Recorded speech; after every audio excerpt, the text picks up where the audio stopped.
semua sekolah tidak ada yang menerapkan seperti Al-Furqan, ya. Yaitu ketika anak-anak sehabis liburan, biasanya sekolah langsung masuk belajar, gitu kan. Nah, tapi Al-Furqan enggak, Ustaz. Al-Furqan ketika anak masuk, kita sambut dengan senyuman, dengan kehangatan dan sebagainya. Yang kita pikirkan pertama kali apa, Ustaz? Bukan ngejar materi. Materi bisa dikejar dan sebagainya. Tapi apa, Ustaz? Menanamkan kembali adab.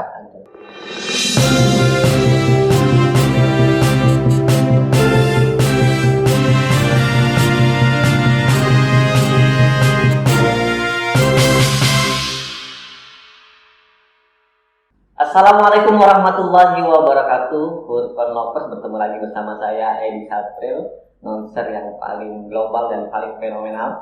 Kali ini kami akan mewawancarai Bapak Kepala Sekolah kita, Ustadz Zakiuddin SPDI. Assalamualaikum Ustadz Zaki. Waalaikumsalam warahmatullahi wabarakatuh. Sehat Ustadz ya? Alhamdulillah. Kayaknya antum gimana? Sehat ya? Insya Allah Ustadz. Mudah-mudahan walaupun pandemi kita tetap harus sehat, menjaga imun, iman, insya Allah aman. Insya Allah. Apa kabar Ustadz dan apa kesibukan sekarang yang kita lakukan? Kalau untuk saat ini masih sibuk di dalam kegiatan BPDB 2020-2021. Namun alhamdulillah untuk gelombang pertama kita sudah selesai dilaksanakan, tinggal melaksanakan gelombang kedua seperti itu. Untuk kuota mungkin kita terbatas ya Ustaz ya? Ya betul. Diprediksikan di tahun ini jumlah siswa SD yang akan saya terima untuk siswa kelas 1-nya itu kurang lebih 150 orang saja. Ya, betul sekali. Jadi memang kuotanya untuk Furqan Lovers, untuk Bapak siswa yang menonton podcast ini terbatas hanya 150 siswa ya. Jadi untuk itu jika ingin mendaftarkan siswanya ke SD Furqan, langsung saja, jangan ragu-ragu, karena nanti ketika kuotanya penuh tidak bisa mendaftar lagi. Ya betul. Siapa cepat dia dapat. Betul sekali. Ustaz Zaki, kita ketahui bahwa SD Al-Furqan ini melalui Ustaz Zaki sebagai kepala sekolah sudah berhasil mendapatkan 2 terbaik nasional untuk best practice pembelajaran daring, Ustaz Zaki.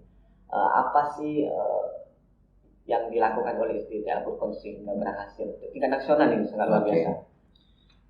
Sebelumnya kita tidak pernah menyangka bahwa ternyata di masa pandemi ini ada semacam lomba penghargaan untuk sekolah-sekolah yang melakukan terobosan-terobosan.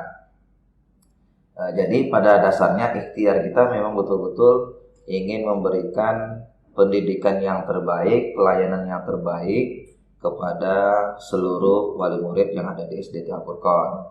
Maka pada saat itu ketika pandemik ini masuk di Indonesia dan berimbas di Sumatera Selatan itu di bulan Maret, maka semua sekolah melaksanakan trial and error, termasuk SD Al-Furqan. Ya, namun setelah kita melaksanakan trial and error, kemudian mematangkan konsep, ya, kemudian mematangkan sistem, kemudian sistem itu dibangun tidak hanya oleh kepala sekolahnya saja, tapi semua komponen yang ada, sehingga terbentuklah yang namanya SOP. Nah, SOP ini merupakan satu acuan hukum dasar yang kita laksanakan bersama-sama, baik itu siswa, SD maupun orang tua. Sehingga di bulan Juli sampai pada saat ini, alhamdulillah Al-Furqan stabil di dalam proses KBM-nya dan transparan di dalam sistem pelaporannya. Kemudian komunikasi yang terbangun kepada orang tua semakin harmonis seperti itu. Jadi memang trial dan error itu pasti terjadi Ustaz ya di setiap sekolah ya. Mungkin sampai sekarang ada yang masih ya Ustaz. Masih. Tapi Al-Furqan luar biasa untuk tahap-tahap evaluasinya sangat cepat ya Ustaz ya. Betul. Karena tidak bisa dipungkiri hingga saat ini saja bahkan saya kemarin sedang menyusun salah satu apresiasi kepala sekolah ke tingkat nasional kembali. Secara data itu sudah banyak lembaga-lembaga yang notabene swasta itu sudah mulai kewalahan dalam artian sampai hari ini belum menemukan formula baru di dalam meningkatkan proses KBM yang diinginkan orang tua. Sehingga ketika trial and error itu terus berjalan sampai pada saat ini mengakibatkan banyaknya wali murid mencabut anaknya untuk masuk ke sekolah negeri. Ya. Karena swasta ya, Ustaz ya? Iya, karena swasta harus memberikan yang terbaik dengan asumsi biaya pendidikannya murni dibayarkan oleh orang tua. Nah, itu yang ininya. Yang kedua, karena masih sistemnya trial and error dan PJJ-nya ini belum tahu kapan proses terjadinya penyelesaian masalah ini, ya secara otomatis orang tua melihat komponen atau capaian apa yang diperoleh selama PJJ ini. Sehingga kalau mereka berpikir secara ekonomi dengan biaya yang sangat besar misalnya, dengan pelayanan yang diberikan ala kadarnya, ya wajar-wajar saja. Nah, hal itulah yang dianalisa di SDT Al-Furqon. Jangan sampai dengan jaraknya waktu atau dibatasi dengan batas pertemuan online, upaya-upaya yang kita berikan atau pendidikan yang kita berikan malah sekedarnya saja. Nah, ini yang kita bangun dan alhamdulillah mungkin saya ini salah satunya guru juga di sini pasti meluangkan waktu yang selama ini tidak pernah ada namanya KBM di malam hari. Nah, di Al-Furqon demi pelayanan dan demi komunikasi dan demi menjaga integritas sekolah, kita masih melaksanakan pembelajaran di malam hari. Apa itu? Karena orang tua ketika masukkan anaknya ke Al-Furqon, 90% alasannya ingin bisa baca Al-Quran, pengen anaknya tetap memiliki akhlakul karimah, maka poin ini yang kita ambil. Pelajaran malam hari. Iya. Jadi di malam hari kita adakan kegiatan tahfiz malam atau BBQ malam. Itu memang tetap belajar ya. Jadi tetap mengajar ketika malam hari ya Ustaz Zaki ya. Kira-kira 24 jam mungkin ya guru ya Ustaz Zaki ya. Iya. Kalau kita ibaratkan ya, kalau di normalnya guru-guru itu berjuangnya hanya dengan kekuatan 70% lah misalnya ya. Tapi ketika di pandemi guru-guru itu harus berjuang 100%. Walaupun memang ketika jam kerjanya terlihat sampai jam 1 ya Ustaz iya. Ya. Tapi ketika pulang ke rumah yang punya anak, yang punya suami, istri itu masih harus bisa mengatur waktu untuk ke sekolah juga ya. Betul. Karena bahkan dulu seringkali muncul kayak gini istilah tugas guru diambil orang tua, kemudian guru hanya memberikan tugas-tugas saja, kemudian guru ditanda kutipkan oleh masyarakat tidak melaksanakan kewajibannya tapi ingin menuntut haknya, bahasanya seperti itu ya. Nah, rasanya mungkin banyak yang memberontak ya, aduh sakit hati. Ya, betul. Seolah-olah guru di tengah pandemi menikmati menikmati kegundahan orang tua sehingga melepaskan kewajibannya. Nah, tapi alhamdulillah kalau di Al-Furqon perlu kita ketahui bersama, memang secara ritme kerjanya kita masuk semua dan tidak bertemu dengan siswa, namun secara kuantitas dan kualitas pekerjaannya kita masih mengupayakan 100% seluruh kegiatan, seluruh program dan pelayanan yang diberikan oleh Al-Furqon itu berjalan 100%. Jadi memang betul Ustadz ya, kita tidak perlu khawatir ya ketika ingin memasukkan anak ke SDT Al-Furqon. Nah, karena banyak yang berpendapat ketika pandemi sekolahnya sekolah elit, bayarannya tinggi, nanti anak saya tidak belajar, tidak sesuai dengan apa yang saya bayarkan. Tapi di Al-Furqon memang tetap belajar dengan kualitas dan kuantitas yang baik tadi. Alhamdulillah ya. Dan juga dengan dibuktikan Ustaz Zaki sebagai bapak kepala sekolah mendapatkan penghargaan best practice terbaik di masa pandemi ini dengan pembelajaran daring atau PJJ tingkat nasional. Ya, alhamdulillah itu ya. Tapi prestasi itu bukan hanya diuntukkan untuk saya saja sebagai kepala sekolah. Karena yang saya bangun adalah sistem. Di dalam sistem itu terdiri dari siswa guru dan orang tua. Jadi kalau dikatakan prestasi best practice kepala sekolah itu namanya saja. Ya, tapi kalau prestasinya itu betul-betul untuk sekolah dasar Islam terpadu Al-Furqan Palembang. Ada sinergi antara wakil kepala sekolah, dewan guru dan bagian-bagian umum lainnya, ya. Luar biasa pemirsa. Menarik sekali pembahasan dengan Bapak Kepala Sekolah ya. Dari baru ya awal kita sudah sangat mendapatkan informasi yang bermanfaat. Jadi Ustaz Zaki, pembangunan untuk lebih tahap-tahap kita dipercaya nih, bahasanya dipercaya oleh wali siswa itu sangat sulit ya ketika masa pandemi ini. Kita sering dapat protesan saja. Bagaimana awalnya ketika Ustaz Zaki menyikapi ketika banyak dapat kritik dan saran? Karena pandemik itu memberikan dampak negatifnya itu bukan hanya sektor ekonomi saja, Ustaz. Jadi yang berubah dengan hadirnya pandemik ini, yang pertama mindset sosial. Ya, lihatlah apa yang terjadi gara-gara pandemi ini. Yang biasanya bersalaman takut, yang biasanya ada empati dan simpati kepada orang yang sakit dan sebagainya, karena frame yang dibangun adalah ketika orang yang sakit dapat menularkan dan sebagainya, maka cenderung hilang. Ajaran-ajaran Islam itu mulai berkurang dengan hadirnya pandemi. Rasa kepedulian sesama itu mulai rapuh. Itu yang pertama. Ya. Yang kedua, sektor ekonomi. Nah, tentu kalau berbicara sektor ekonomi, bayangkan ketika Indonesia, pada saat itu ada gubernur, bahkan presiden melarang adanya PSBB dan sebagainya, lockdown dan sebagainya. Memang hal ini berdampak sangat jelas, Ustaz, terhadap UMKM dan sektor-sektor ekonomi menengah ke bawah. Ketika sektor ekonominya berimbas, maka diyakinkanlah bahwa imbasnya kepada sektor pendidikan. Nah, kita sebagai guru menghadapi dua fenomena yang terjadi, yaitu mindset masyarakat, yang kedua tergerusnya sektor ekonomi. Karena dunia pendidikan ini Ustaz bisa berjalan dengan ditopangnya sektor ekonomi tersebut. Nah, karena kita berasumsinya seperti ini, Ustaz. Kalau saya itu berpikir seperti ini.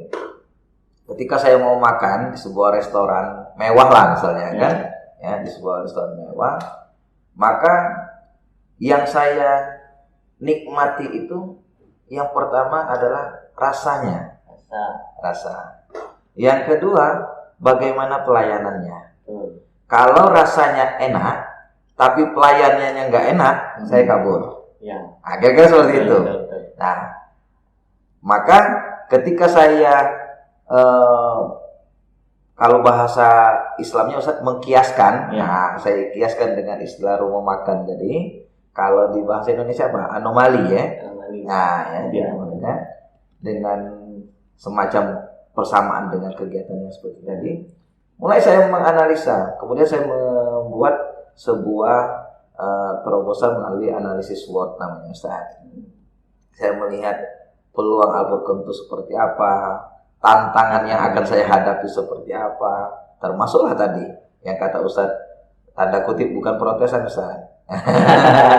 Tapi ungkapan hati para orang tua. Kita dengarkan dulu ya. Ya, gitu kan. Wajar ya. Nah, dan ungkapan hati para orang tua ini Ustaz disebabkan beberapa faktor. Yang pertama, mungkin pada saat itu orang tua belum memahami konsep yang akan dibangun di SDT Al-Furqan selama pandemi. Ya, sehingga mereka mempertanyakan antara hak dan kewajiban. Yang kedua, Ustaz, mereka belum memahami antara fasilitas sarana dan hak-hak yang harus dipenuhi. Nah, jadi inilah yang dapat kita diskusikan pada saat itu.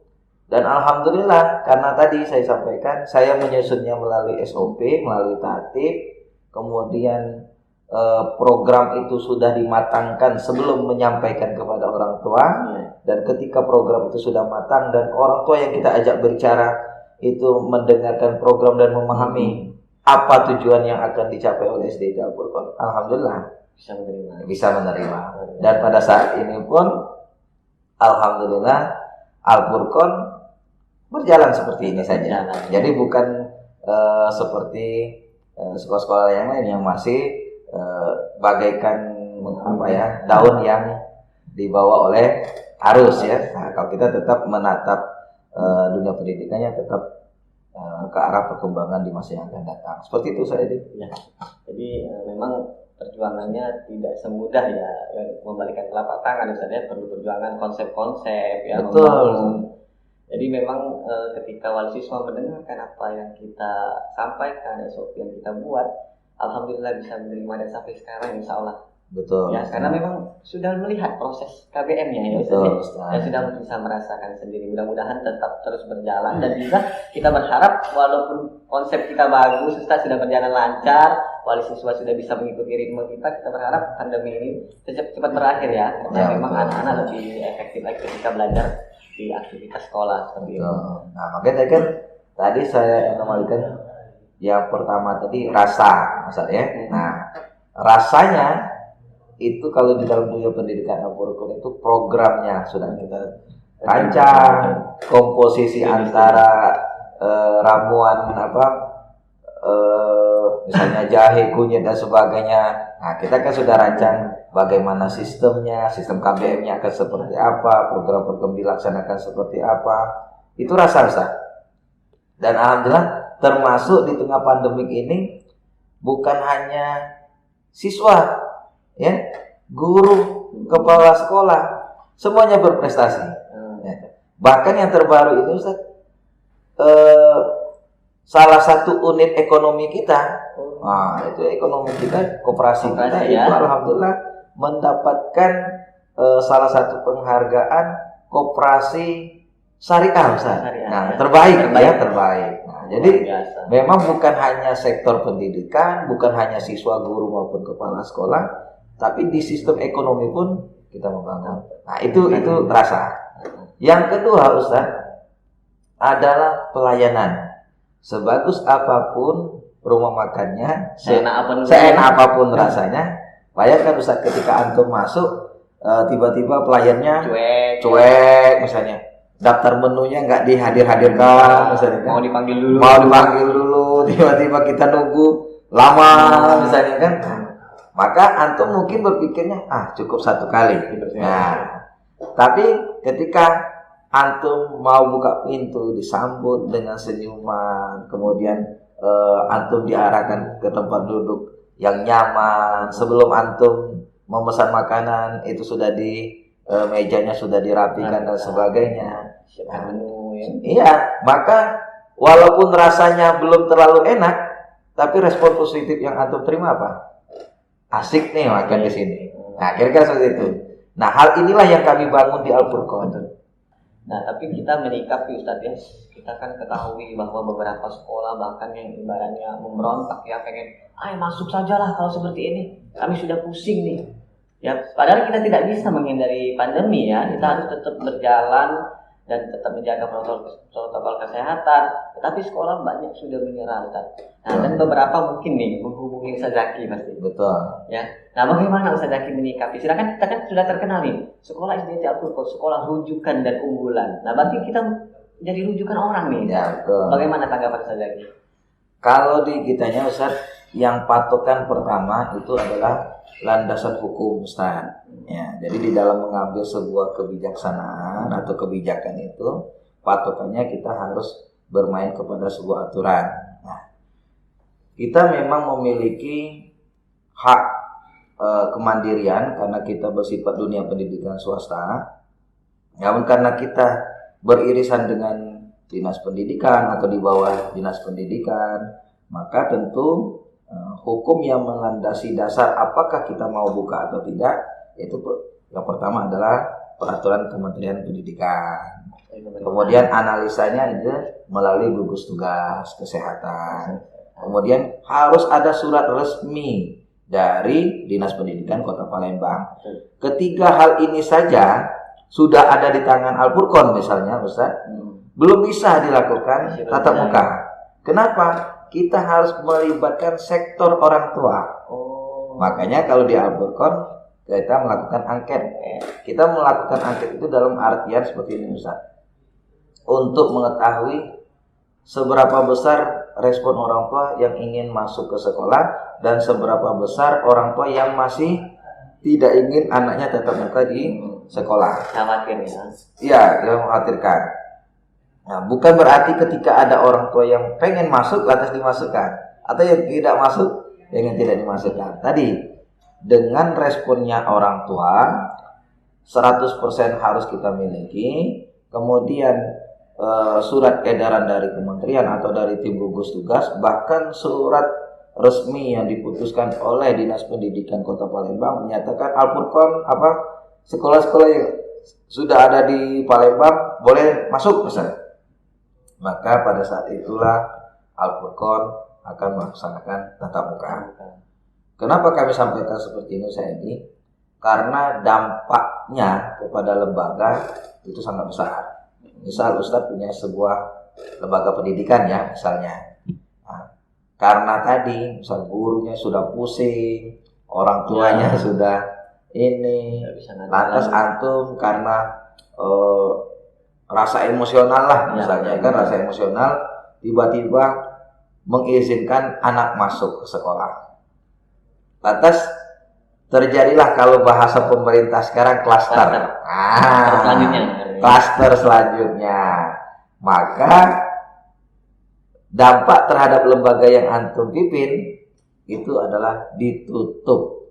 Ya, bayangkan Ustaz, kalau antum memiliki siswa sebanyak misalnya 500, sekolah antum ditutup, artinya antum menutup pendidikan untuk 500 anak. Nah, kira-kira seperti itu Ustaz. Tapi kalau kita sudah mendapatkan surat, mendapatkan persetujuan orang tua, mendapatkan surat edaran dari kementerian, maka insya Allah sekolah akan kembali normal. Nah, jadi memang tetap harus bersabar ya karena kita ada prosedurnya. Kalau untuk program kita nih Ustaz, di antara bapak-bapak kepala sekolah yang sering ngobrol dengan Ustaz Zaki, apakah mereka bertanya-tanya nih Ustaz, bagaimana sih program Al-Furqan itu? Boleh nggak kita meminta datanya? Bagaimana Ustaz Zaki menyikapi dan apa yang kita lakukan dari SD Al-Furqan? Alhamdulillah kami kalau di Kecamatan Kemuning ini ada namanya kelompok kerja kepala sekolah atau K3S ya. Dan alhamdulillah untuk tahun ini saya menjadi ketua K3S-nya. Ketua K3S-nya. Kemudian memang di setiap pertemuan itu kita membahas program-program atau permasalahan-permasalahan apa di dunia pendidikan, sehingga kita saling support dan saling memberikan informasi ya. Termasuk alhamdulillah Ustadz, kalau saya prinsipnya seperti ini, ilmu itu akan hilang ketika tidak diajarkan atau tidak dibagikan. Ya. Namun ilmu itu akan semakin bertambah ketika hal itu diinformasikan atau dibagikan. Nah, prinsip ini yang saya pegang sesuai dengan instruksi Kepala Sekolah Islam Terpadu, yaitu Pak Agus Praetmono pada saat itu. Sesuai dengan kita ya sekolah rujukan. Iya, karena Al-Furqan berani menyatakan rujukan, maka kita harus terbuka dan harus siap berbagi. Dan alhamdulillah Ustaz, banyak sekolah-sekolah yang sudah istilahnya berbagi informasi dengan Al-Furqan, seperti yang sekolah IT yang ada di Batu Raja, kemudian yang ada di Sekayu, kemudian bahkan teman salah satu sekarang kepala sekolah yang ada di Kota Lahat. Nah, ini banyak belajar mencari informasi bagaimana Al-Furqan membangun sistem. Ya, oleh karena itu Ustaz, ketika sistemnya sudah terbangun, maka orang yang melihatnya akan enak Ustaz. Kok siswanya tertata, gurunya tertata, sistem sekolahnya tertata, karena sistemnya yang dibangun. Coba kalau saya hanya membangun Ustaz Edi saja, bayangkan, iya misalnya saya hanya membangun Ustaz Edinya saja, misalnya bisa saja Ustaz Edinya menonjol satu saja, tapi yang lain. Nah, makanya ketika kita dibangun sistem, di saat Ustadz Edi nonjol, yang lain pun ikut naik. Nah, jadi semuanya menjadi, kalau bahasa di sebuah, kita ibaratkan pohon itu Ustadz, kalau kita merapikan sistemnya, merapikan pohonnya, maka pohon itu rindang, menghasilkan buah yang lebat, bahkan bisa dinikmati, bermanfaat ya oleh orang banyak. Kira-kira seperti itu Ustaz. Oke. Zaki, terima kasih. Nanti kita lanjutkan, tapi kita ngopi dulu Ustaz. Silakan Ustaz. Santai Ustaz. Ini asli Jemeng Pagar Alam Ustaz ini. Ini endorse ya? Endorse. Atau banyaknya kopi.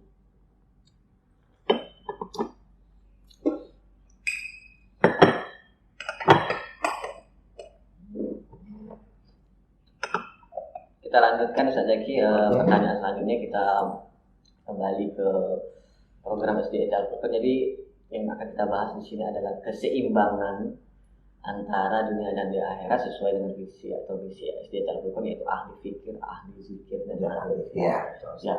Jadi Ustaz Zaki jelaskan nih kepada wali siswa yang nonton, kepada siswa yang nonton ataupun Furqan Lovers yang lain yang menonton, keunggulan SDA Al-Furqan ketiga itu, karena memang ini yang dicari Ustaz. Oke. Jadi di dalam membangun sebuah lembaga, apalagi dunia pendidikan, Ustaz, itu program yang dicanangkan atau kegiatan yang dilaksanakan itu harus tujuannya mencapai visi, mencapai visi dan misi sekolah. Jadi kalau kegiatan yang dilaksanakan di dalam sebuah lembaga itu tidak ada kaitan dengan visi, maka sekolah itu melaksanakan trial and error. Nah, itu istilahnya uji coba berkepanjangan. Nah, bahasanya nggak ada keluar dari visi. Iya, keluar dari tujuan hidup misalnya kan. Nah, itu. Betul. Ya. Jadi karena kita memiliki visi dan misi yang sangat jelas, Ustaz, karena notabene sekolah kita ada label Islam terpadu. Nah ya, ada keterpaduan antara konsep duniawi dan konsep akhirat. Maka oleh karena itu Ustadz, Al-Furqan membangun ruhnya dulu, yang termaktub di dalam kurikulum. Nah, makanya kalau Al-Furqan ini memiliki 3 kurikulum Ustaz. Ya. Ada kurikulum nasional.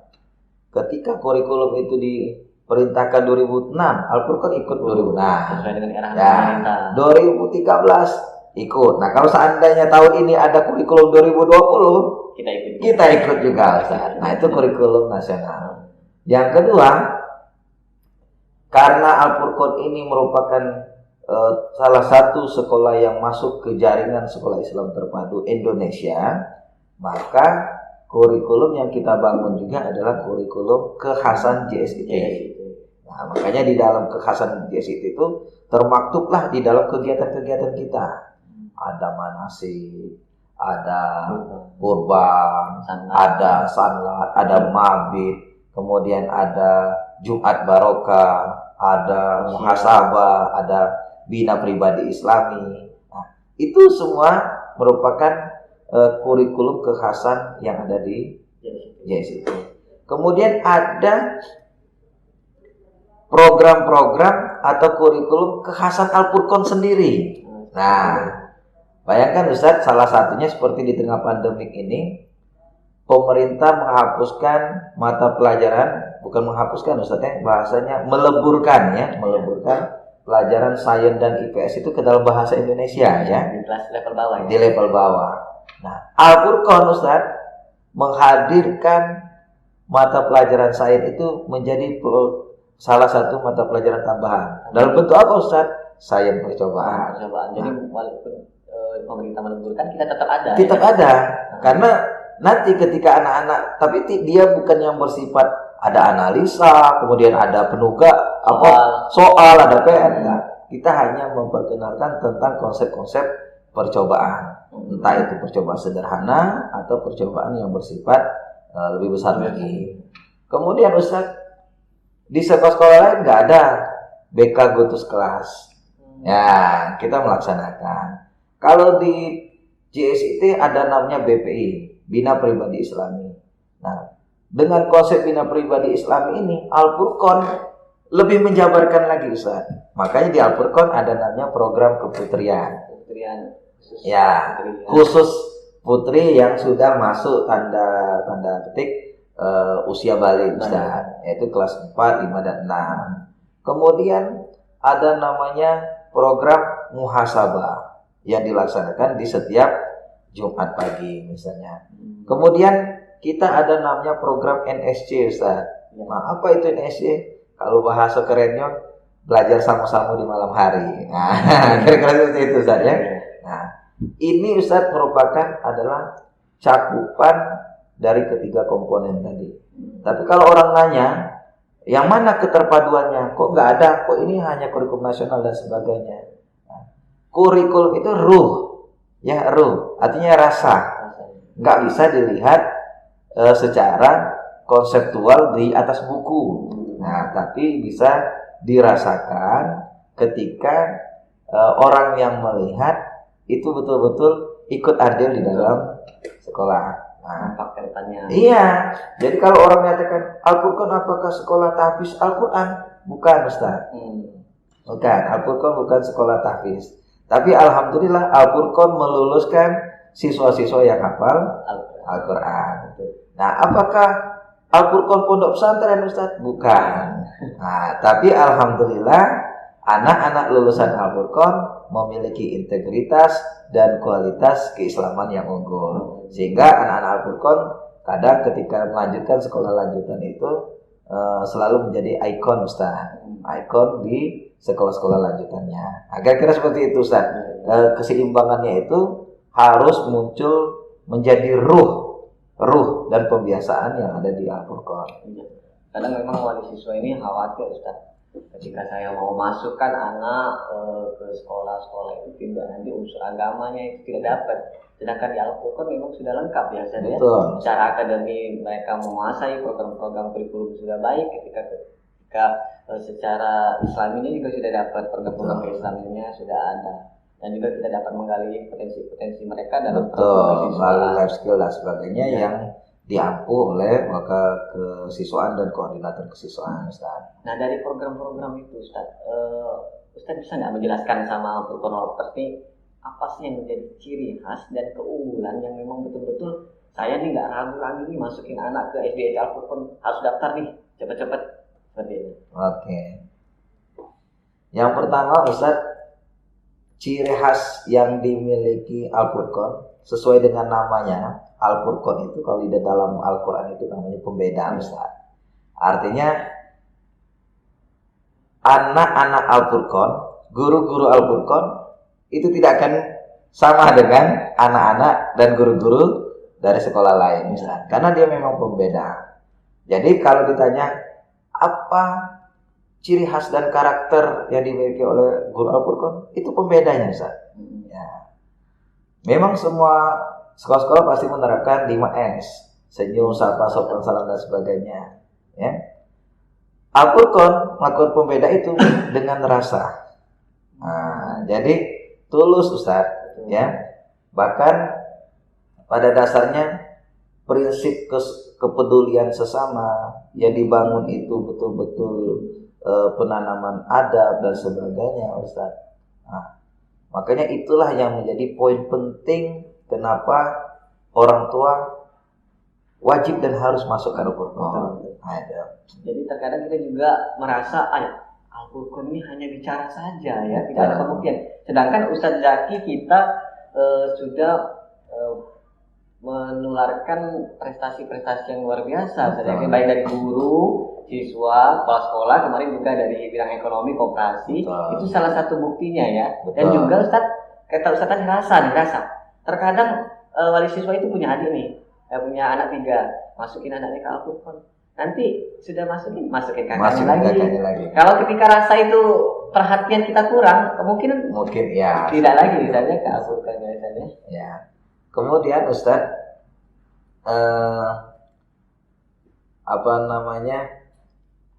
ketika tadi ya Ustadz ya, kenapa orang tua itu wajib dan harus tadi Ustadz ya. Pada saat rasanya saya baru, karena kita main rasa-rasa bermain rasa-rasa. Ini penting ya. Rasanya saya baru menerapkan tahun kedua atau tahun ketiga Ustadz, di mana semua sekolah tidak ada yang menerapkan seperti Al-Furqan ya. Yaitu ketika anak-anak sehabis liburan, biasanya sekolah langsung masuk belajar gitu kan. Nah, tapi Al-Furqan enggak Ustaz. Al-Furqan ketika anak masuk kita sambut dengan senyuman, dengan kehangatan dan sebagainya. Yang kita pikirkan pertama kali apa Ustaz? Bukan ngejar materi. Materi bisa dikejar dan sebagainya. Tapi apa Ustaz? Menanamkan kembali adab. Nah, menanamkan lagi akhlak. Nah, karena kita pengen karakter anak Al-Furqan tadi, ketika orang ciri Al-Furqan itu apa? Lihat di karakternya. Lihat di siswanya, lihat di gurunya, lihat di sekolahnya, atau lihat di sistemnya. Itulah karakter yang kita bangun. Maka selama 1 pekan penuh, saya mengambil kebijakan bahwa siswa harus dikembalikan kebiasaannya seperti yang dibangun di Al-Furqan. Bisa saja Ustaz, misalnya kita nggak bisa pungkiri misalnya kan, karena iman itu Ustaz naik turun. Nah, maka iman ini harus dipupuk. Nah, kebiasaan yang baik harus terus diingatkan lagi. Bisa saja Ustaz, habis belajar, liburan, asik jalan misalnya kan, keluar kota, keluar negeri dan sebagainya. Kebiasaan yang dibangun di Al-Furqan misalnya sholat duha, tilawah. Mungkin selama liburan tadi terlupakan.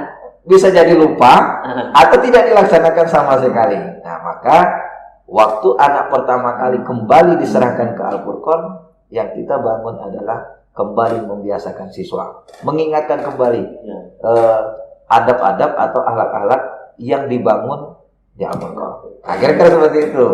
Nah, itu. Jadi kalau sering juga wali siswa tadinya beranggapan bahwa memang program Al-Furqan ini adalah program yang padat. Betul. Yang banyak sekali, nanti anak saya tidak mampu, kurikulumnya juga tinggi. Bagaimana sih nanti anak saya stres? Nah, apa sih trik dan trik dari guru, bapak kepala sekolah terhadap ibaratnya itu pernyataan-pernyataan seperti itu? Oke. Yang pertama secara konten ya. Secara konten, suka tidak suka Al-Furqan lebih tinggi. Ya. Karena kita berbeda dan keunggulan kita. Masa Al-Furqan sama dengan sekolah yang misalnya di daerah saya, misalnya di Semendo sana, misalnya kan, pasti berbeda. Itu. Jadi secara konten, secara kepadatan materi dan kepadatan kegiatan, tentu Al-Furqan memiliki kelebihan dibandingkan sekolah lain. Artinya kepadatannya melebihi dari kegiatan sekolah-sekolah yang lain, Ustaz. Namun Ustaz, kita mengeksplor kegiatan tersebut sehingga tidak membosankan, tidak jenuh, dan tidak stres. Mengalir. Makanya Al-Furqan ada embel-embel belakangnya apa? Fun learning. Fun dan active learning. Jadi selain aktif, karena siswa SD memang wajib diaktifkan. Yang kedua, rasa senang Ustaz. Kenapa? Rasanya anak-anak Al-Furqan, lihatlah, masuk jam 7, pulang jam 2 atau pulang setengah 4, tapi tetap biasanya kan kalau orang yang sudah kelelahan Ustaz, pulang sekolah lesu.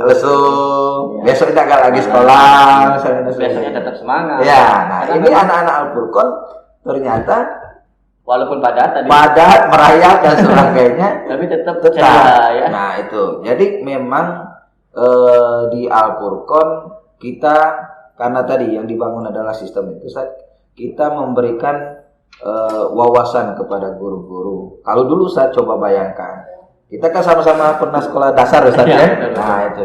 Kita, coba kalau pada saat itu kita pecicilan Ustaz. Apa yang diberikan oleh guru kita? Langsung ya. Langsung dicap. Nakal. Nggak bisa duduk diam. Apa yang terjadi Ustaz? Kita dianggap ini biang retok, misalnya, dijemur di lapangan dan sebagainya. Ya, betul. Karena kita adalah pendidik Ustaz, dan kita memberikan pemahaman, ternyata siswa itu memiliki gaya belajar Ustaz. Karakter yang berbeda-beda. Ada yang memang duduk manis dan semuanya ya. Tapi ada yang inisiatif ada yang audio, ada yang visual, dan ada yang kinestetik Ustaz.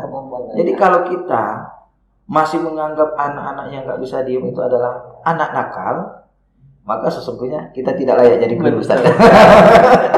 Padahal terkadang anak-anak yang aktif ya, yang kinestetik itu lebih cerdas. Betul Ustaz. Bagaimana kita memberikan pembelajaran yang lebih aktif. Tapi kreativitas guru semakin dipupuk.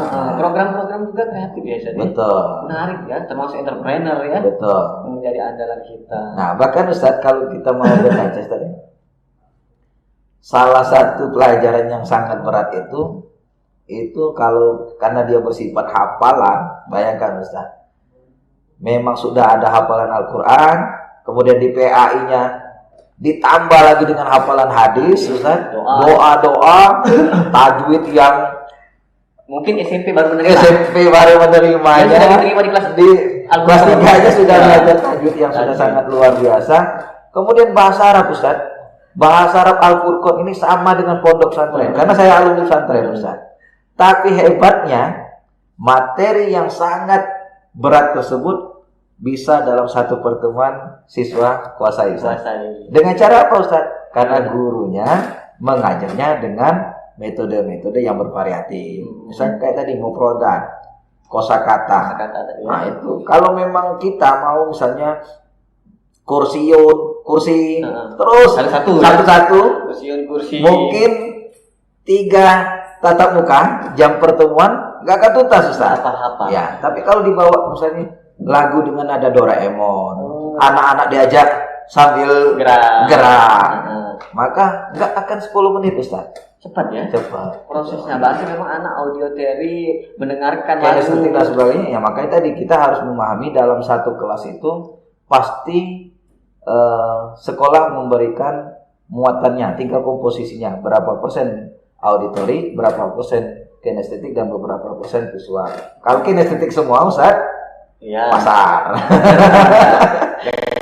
Jadi Ustaz Zaki, menarik sekali pembahasan kita tentang pembelajaran yang ada di SDIT Al-Furqan. Kita sekarang mengarah ke pemerintahan nih. Bapak Menteri kita kan, Pak Nadiem kan, fokusnya Ustaz, anak ini kan harus memiliki karakter, keterampilan, tidak perlu banyak belajar, katanya seperti itu kan. Nanti untuk menjadi orang sukses yang istilahkan merdeka belajar. Iya. Ya seperti itu. Bagaimana Ustaz Zaki selaku kepala sekolah menyikapinya dan apa yang dilakukan oleh SDIT Al-Furqan? Oke.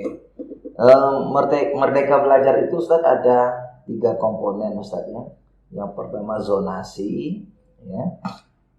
Yaitu mengatur supaya tidak ada lagi istilahnya kalau pada saat itu sekitar 2010 sampai 2013 kalau nggak salah pada saat itu ada namanya sekolah-sekolah yang ditunjuk RSBI, sekolah berbasis internasional atau sekolah rintisan dan sebagainya ya. Nah, karena program ini dibangun untuk sekolah negeri, Ustaz, supaya sama bahasanya, nggak ada misalnya nomor 1 unggulan, nah nomor 19 buangan, nggak ada lagi Ustaz. Maka pemerintah mengambil kebijakan dengan sistem zonasi agar terpenuhi yang sekolah yang selama ini dianggap unggulan cukup siswanya, yang tadi dianggap ini juga terpenuhi siswanya. Namun kalau untuk sekolah-sekolah swasta Ustaz, kita ini memiliki sekolah berbasic manajemen sistem. Jadi kita hanya bersifat laporan ke dinas pendidikan. Nah, Oleh karena itu Ustaz, misal saya menganalisa seperti ini Ustaz. Ketika pertama kali kurikulum 2013 dimunculkan pada saat itu Ustaz, maka yang diambil oleh pemerintah adalah skala terendah. Nah, ya, artinya standar minimal. Maka ketika sistem ini dibangun seperti itu, seolah-olah yang bagus harus turun, yang tadi menyamaratakan. Nah, maka sebagai sekolah yang notabene kita berpikir di dunia pendidikan, kita menganalisanya standarnya standar minimum nasional. Tapi kalau lembaga kita memiliki kemampuan yang lebih tinggi, tidak jadi masalah. Nah, kira-kira seperti itu. Ketika kebijakan pemerintah mengaturnya seperti ini, kita bisa mengikuti atau bisa mengimprovisasi. Kemudian bagaimana sekolah-sekolah itu bukan hanya mentransfer ilmu, tapi bagaimana sekolah tersebut bisa menumbuh kembangkan skill. Nah, walaupun kita masih sekolah dasar, Al-Furqan sudah ada namanya program life skill, menumbuhkan minat dan bakat. Mengarahkan Iya. Nah, itu sebenarnya secara implementasi Al-Furqan sudah melaksanakan. Betul. Tapi secara konsep teksnya, nah itu yang terkadang kita tidak apa ya bahasanya, tidak bisa dilihat melalui hitam di atas putihnya. Tapi kalau rasanya sudah melaksanakan, kan? Kira-kira seperti itu.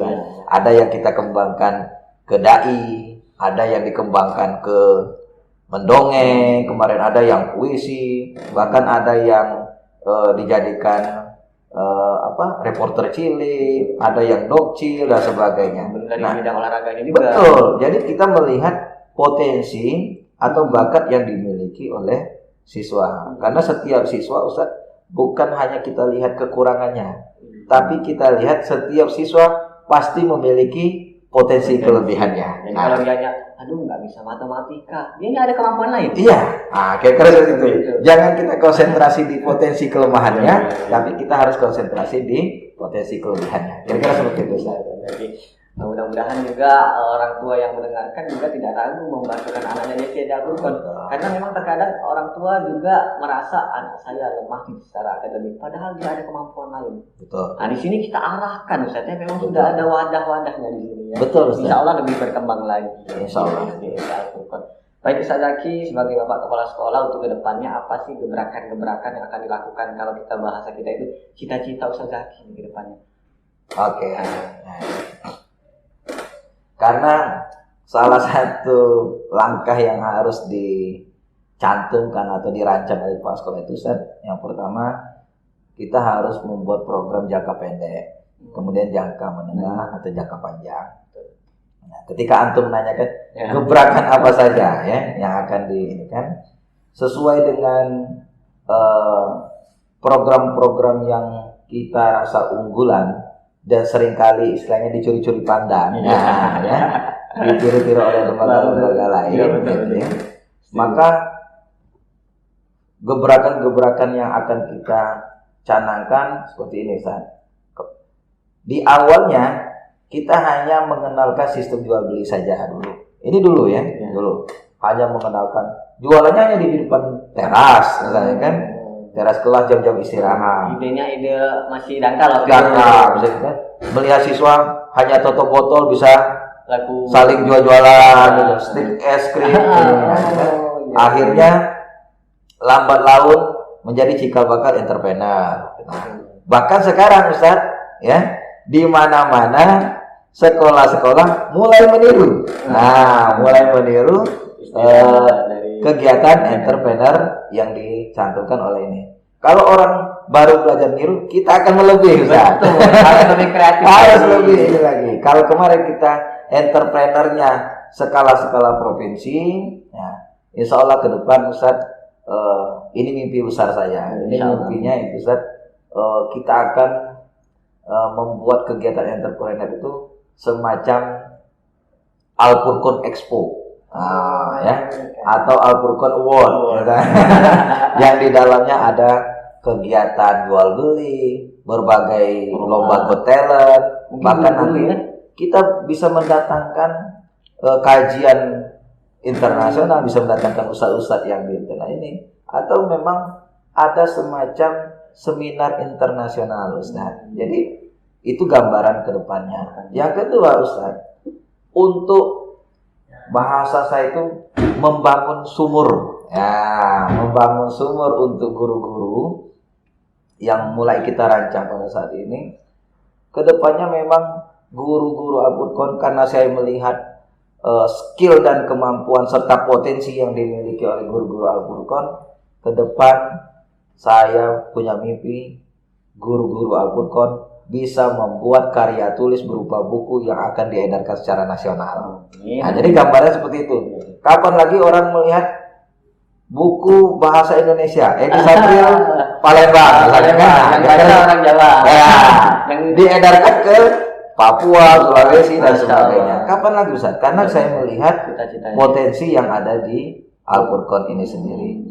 Yang kedua, Ustaz, karena tadi kalau kemarin kita selalu menjadikan rujukan, nah, mungkin rujukan kita hanya bisa baru dilihat orang itu dari segi keislaman dan sebagainya. Maka Al-Furqan kedepannya mimpi kita bersama, Ustaz, memang menjadi rujukan itu bukan hanya dari sistemnya, tapi dari guru-gurunya. Nah, memang guru-guru Al-Furqan kapan ditanya, mana Al-Furqan? Oh, ini. Coba mau belajar. Ya. Contohnya kenapa saya mimpi ini saya ada kepastian berhasil, Ustaz. Buktinya, Ustaz, ketika ada guru kita, karena mohon maaf karena ikut suami lah misalnya kan, ikut suami pindah dari Al-Furqan. Kapan dia pindah masuk di lembaga pendidikan langsung diangkat jadi pimpinan, Ustaz. Nah, kenapa? Karena orang melihat, oh, keluaran Al-Furqan. Kira-kira seperti itu. SDM ini luar biasa. Gitu kan? Karena Al-Furqan membangun SDM-nya bukan abal-abal, bahasanya seperti itu. Sudah terdengar sampai luar. Iya, betul, Ustaz. Jadi gebrakan-gebrakan itulah yang akan kita inginkan. Kemudian kalau secara mimpi, Ustaz, secara mimpi akademik itu.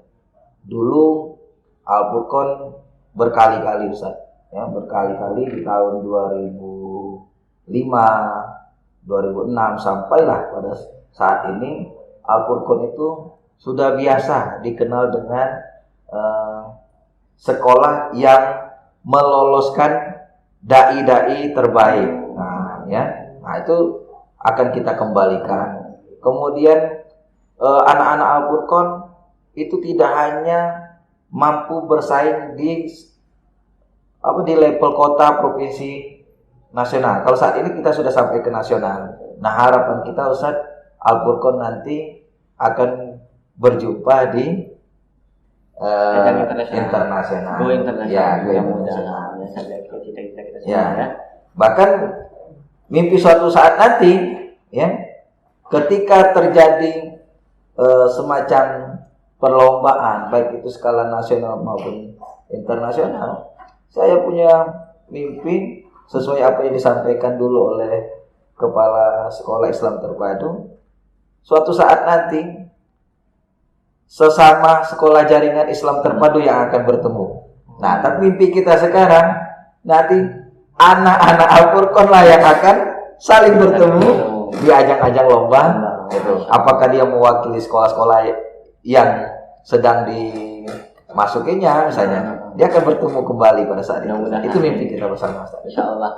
Kalau untuk podcast kita, Ustaz, gimana, Ustaz? Apakah nanti ada TV atau ada radio, gimana, Ustaz? Nah, kalau untuk ini, Ustaz, kalau untuk media, sarana. Perlu saya jelaskan sejarah singkat, Ustaz, ya. Nah, orang yang tidak atau bukan lulusan dari teknologi pendidikan, maka tidak akan tahu apa itu RSB. Ya. Jadi kalau antum menanya, Ustaz, kok Al-Furqan ada RSB? Apa sih? Istilah baru ya. Kapan RSB itu muncul? Nah, RSB ini, Ustaz, muncul di Al-Furqan karena pada saat itu kepala SIP, ya, itu sedang melanjutkan pendidikan S2 di teknologi pendidikan. Nah, bersama Bunda Mona yang pada saat ini menjadi wakil kurikulum ya.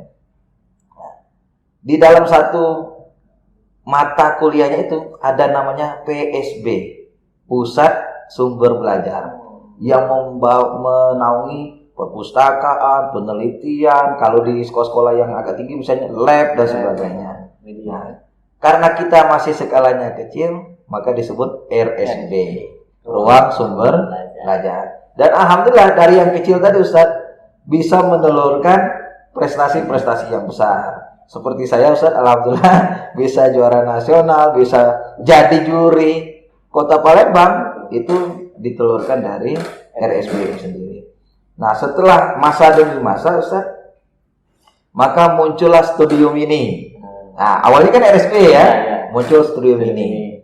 Ya, alhamdulillah hasil dari Studio Mini itu kita menghasilkan rekaman CD Morota. Itu baru mimpi kecil Ustaz, nanti akan ada luar biasa ya. Nah, setelah fasilitas, alat dan sebagainya kita sudah ada, maka di tahun ini muncul apa namanya ini? Podcast. Ya, podcast. Bisa saja Ustaz, 1 tahun yang akan datang atau 1 bulan yang akan datang, amin. Ya, Al-Furqan punya radio dakwah Al-Furqan. Seperti itu Ustaz. Atau TV channel Al-Furqan. Nah, jadi ini mimpi yang tidak bisa kita tutup Ustaz. Karena mimpi itu harus tinggi ya. Tinggi. Nah, kalau bahasa kepala situ kalau nak berani lomba, mimpi pertama itu harus juara 1. Iya. Juara 2 enggak usah mimpi. Jadi harus mimpi yang paling tinggi. Hasilnya nanti juara 2 atau juara 3 atau tidak sama sekali, kita serahkan kepada takdirnya. Tapi mimpi yang harus dicapai itu adalah yang tertinggi. Nah, masalah podcast ini, insya Allah ketika gedung itu nanti sudah jadi Ustaz, nah, insya Allah teman-teman bisa lebih bisa mengeksplor ya. Dan saya harap podcast yang ada di SD Al-Furqan ini bukan hanya mendatangkan orang-orang dalam Ustaz. Bila perlu Bapak Gubernur kita bawa ke sini. Amin. Iya, kita yang lagi nonton ya, ini nanti tolong disampaikan ya, karena di Al-Furqan ini kita ada program literasi, duta literasinya kita datangkan Ustaz. Ya, jadi kapan-kapan Ibu Perca kita ajak ngobrol bareng, ngobrol santai. Dari siswa nanti kita undang, siswa yang berprestasi ya. Nah, jadi biar masyarakat luas itu mengenal dan memahami kegiatan dan program yang dicantumkan di SD Al-Furqan. Menarik sekali saja cita-cita kita mudah-mudahan tercapai ya. Amin. Baik Furqan Lovers, ini pertanyaan pamungkas karena tidak terasa Ustaz lama sekali kita ngobrol ya. Oh iya, sudah hampir 1 jam ya.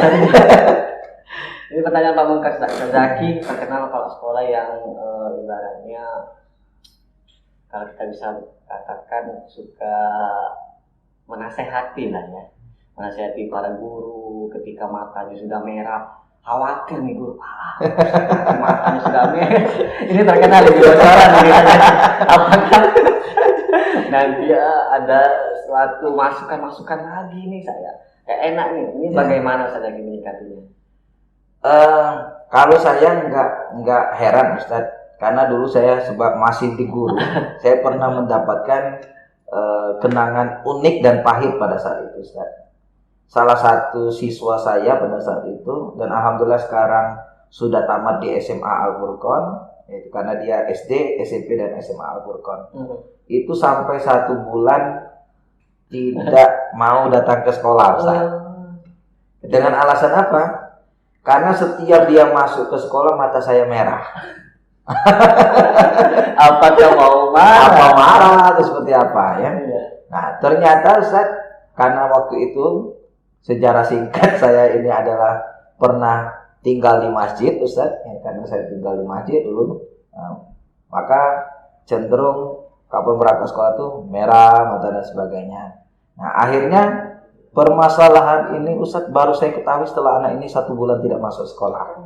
Awalnya kiranya sakit biasa. Sakit biasa atau ini, maka setelah 1 bulan dibangun komunikasi dan akhirnya memang saya ajak face to face pertemuan ini.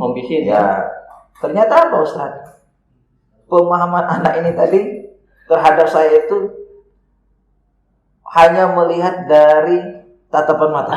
Nah, dia hanya melihat mata yang merah dan sebagainya. Setelah saya jelaskan, pernah nggak Ustadz marah, pernah nggak Ustadz seperti ini dan sebagainya. Alhamdulillah Ustadz, sampai dia tamat SD, ketemu lagi di SMP dan SMA, sampai hari ini kenangan yang setelah 1 bulan itu menjadikan kenangan yang sangat bernilai bagi anak tersebut dan bagi saya.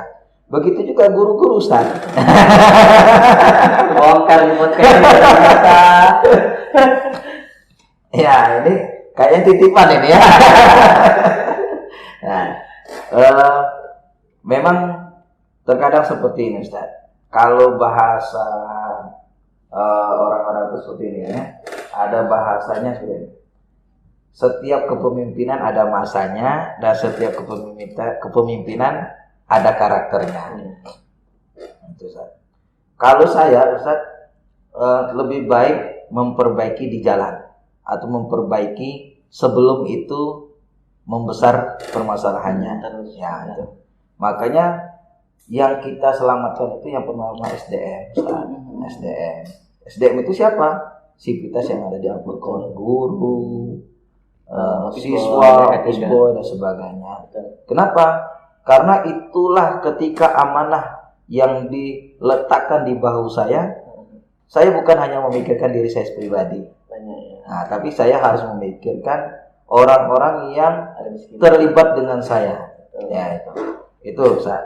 Nah, maka saya harus menjamin atau meluruskan ketika ada potensi-potensi masalah. Iya, potensi masalah. Itu karena sekolah kita sekolah swasta, maka pelayanan, aktivitas, produktivitas itu tetap harus terjaga, Ustaz. Selain itu, Ustaz, karena saya ini mohon maaf Ustaz ya mengulang cerita ini, saya umur 1 minggu itu sudah nggak ada orang tua, nggak ada ayah saya. Jadi ayah kita baru lahir ya? Iya.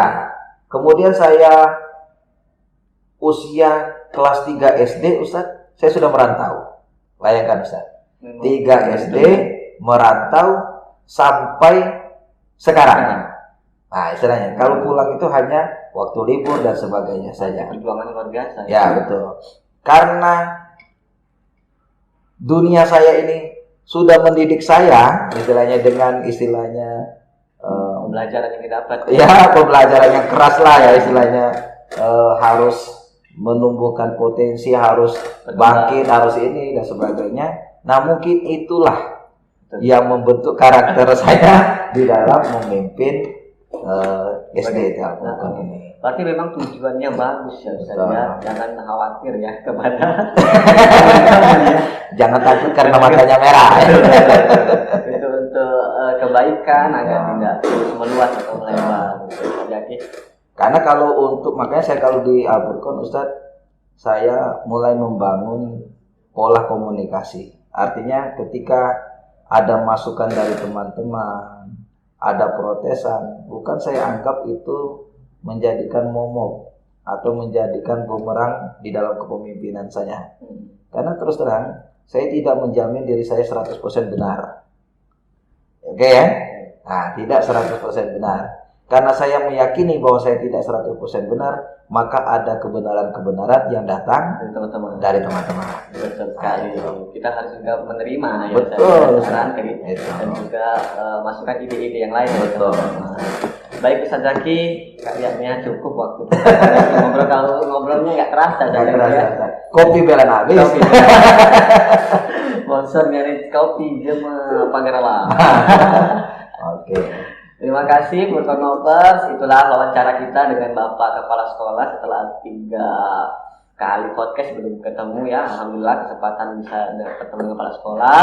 Untuk itu dari apa yang disampaikan oleh Bapak Kepala Sekolah, mungkin kita tidak usah ragu lagi untuk mendaftarkan siswa kita di SDIT Al-Furqon Palembang. Silakan yang mau melihat link ataupun masuk link, kita lihat di deskripsi di YouTube di bawah ini, dan juga ada barcode-nya. Silakan daftarkan anak didik Bapak Ibu di SDIT Al-Furqon. Mudah-mudahan ketika menitipkan anak-anak kita semua dapat amanah. Terima kasih Ustaz Zaki. Saya Edi Sapril sebagai nonser yang paling fenomenal dan paling global, insya Allah akan terus menemani dalam podcast RSD Official SDIT Al-Furqon Palembang.